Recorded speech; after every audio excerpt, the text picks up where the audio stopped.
Dito kami ngayon dadaan sa diversion o sa bypass ng Legazpi. Pag nakita niyo yung karatula na yan, no? Albay, Legazpi, kumanang kayo. Galing pala kami sa Matnog to Castilla. Yung karatula kanina, hindi sa gaanong pansinin talaga. Maliligaw kayo. Ang palatandaan ko niyan, nasa Castilla na ang kapilya ng Iglesia ni Cristo. Mga 5 minutes, andito na kami sa bypass ng Legazpi. Kaya yan ang palatandaan ko. Hindi talaga sa pansinin. Maliligaw talaga kayo. Kaya pag dumaan kayo dito sa Castilla, na galing kayong Matnog, ano nyo yan? Tandaan yung kapilya ng Iglesia ni Cristo, 5 minutes. Makikita yung karatula ng Legazpi. Tapos, kaliwa na kayo. Ay, kanan pala. Sorry. Kanan pala.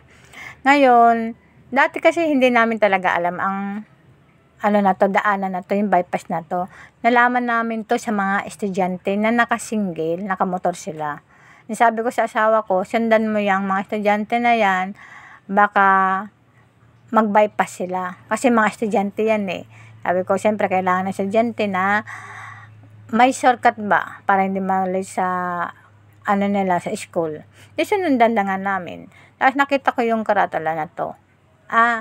Bypass yan ng Legazpi.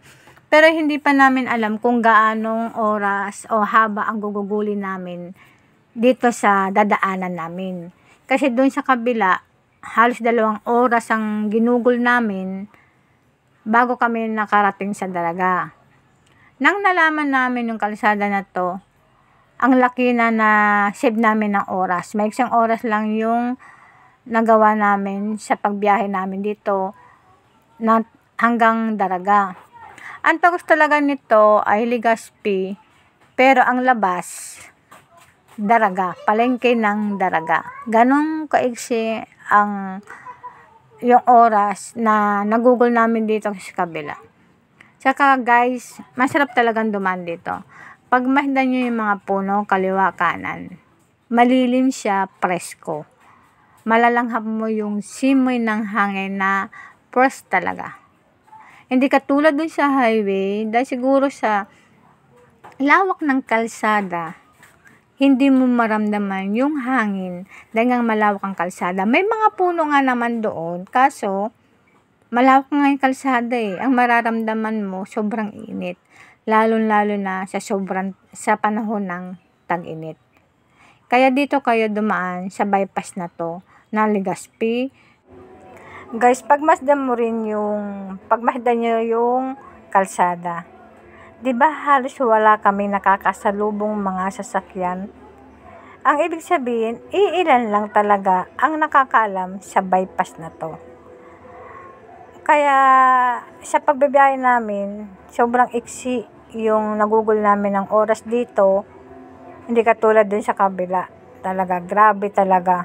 Maiinip kayo. Mainit na, maiinip kayo. Hindi katulad dito, presko talaga.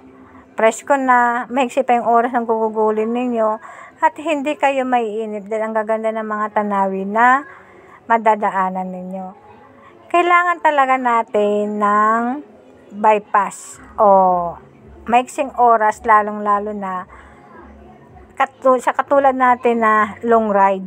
Naglo-long ride, 'di ba? Kailangan natin 'yun eh. Kailangan natin na makarating agad tayo na maaga sa paroroonan natin. Hindi 'yun na makakarating tayo ng maaga dahil sa bilis ng pagmamaneho natin. Kailangan kasi natin na safe ba tayo makarating sa paroroonan natin na hindi ganun mabilis ang sasakyan na minamaneho natin dahil sa maiksing oras na ginugol natin sa mga kalsada. Kaya maghanap talaga tayo ng mga bypass o diversion na kailangan natin para maiksing oras lang yung magugugol natin mga guys. Di po ba? Guys, sundan nyo lang yung kalsada na to. At syempre, tapusin nyo rin naman yung video na to. Hindi ibig sabihin, tapusin nyo yung video ko dahil kailangan ko. Hindi po po yung rason ko. Ito po yung rason ko. Kaya ko sinasabing tapusin niyo yung video ko sa kalsada, sa inano namin, sa diversion na to. Hindi nyo alam kung kakaliwa kayo, kakanan. Katulad nito guys, tumbok po yan, school. School po yan eh. Oh. Hindi nyo alam kung kakaliwa o kakanan kayo. Ang gagawin po natin dito ay kakaliwa po tayo. Kasi kung kakanan kayo, hindi ko alam kung anong labas po yun. Maliligaw po talaga kayo kung kung doon kayo dadaan sa itunuro ko. Kaya sundan nyo na lang to para may idea kayo na hindi na kayo gaano magtatanong. Siyempre, kailangan rin natin si Magta, di po ba, magtanong kapag hindi alam kung saan tayo dadaan. Hindi po natin alam kung saan lugar tayo pupunta. Magtanong lang po tayo. Pero guys, dito, para mabawasan yung pagtatanong natin, sundan nyo lang yung video na to. Dagdag idea, dagdag kaalaman para sa mga long ride na katulad namin. Yan guys, pagmasdan nyo, malapit na tayo guys sa pupuntahan natin sa proper ng Legazpi. Yan. May isang oras na lang po yung gugugulin natin dito. Hindi na ganong kalaki na oras. Sa panonood ng video. Kaya please tapusin yung video na to para sa dagdag kaalaman ninyo. Mas lalo na sa proper ng Legazpi, hindi nyo alam. Kasi medyo mahigpit doon sa proper ng Legazpi. Karamihan doon ay one way lang po talaga. Yan. Guys, pag mahigdan nyo, medyo marami na tayo nakakasalubong dito na mga sasakyan. Ang ibig sabihin, malapit na tayo sa proper ng Legazpi. Ayan po. Malapit na po guys. Tapusin, sandali na lang. Yan. Palusong na po kasi tayo pababa.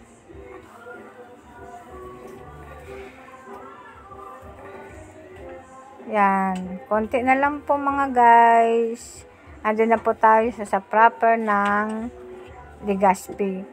Dito kasi, kapag hindi nyo matapos yung video na to, magtatanong talaga po kayo. Palusong na po tayo. Marami na tayo nasasalubong ng mga sasakyan. Mga sasakyan dito, hindi katulad kabila, ang lalaki, nakakatakot. Parang mga kalabaw. Di po ba, may mga sasakyan na tayo nakakasalubong. Maliliit lang ng mga sasakyan lang nasasalubong natin. Karamihan yung mga nasasalubong namin dito, yung mga single. Mga naglo-long ride na single yan.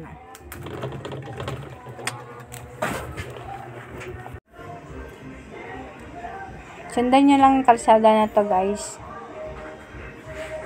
Yan.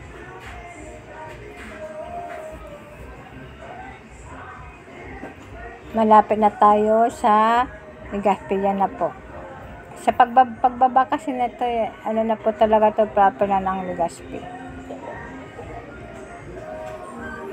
Tuloy-tuloy po tayo.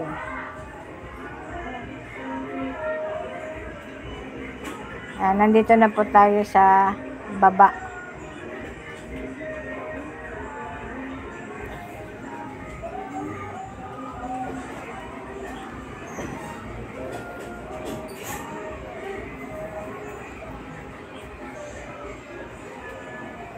Yan. Na po tayo guys. Dito na po tayo sa na talaga, proper na di po ba di ba yung mga kasalubong natin, ang dami ng mga sasakyan.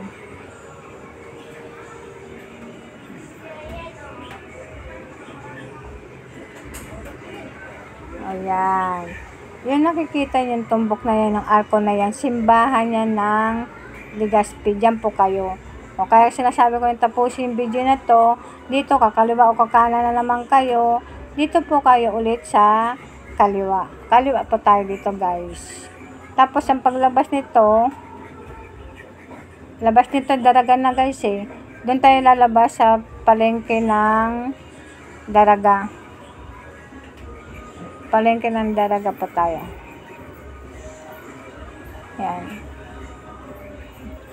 Kanan, kaliwa, kaliwa, kanan. Yan po. Makikita nyo, crossing na po yan. Yan sa crossing na yan, pwede na kayo magkaliwat kanan dyan kasi yan na po yung palengke ng Daraga. O sana guys, nakatulong sa pagdagdag ng kaalaman sa mga bypass po.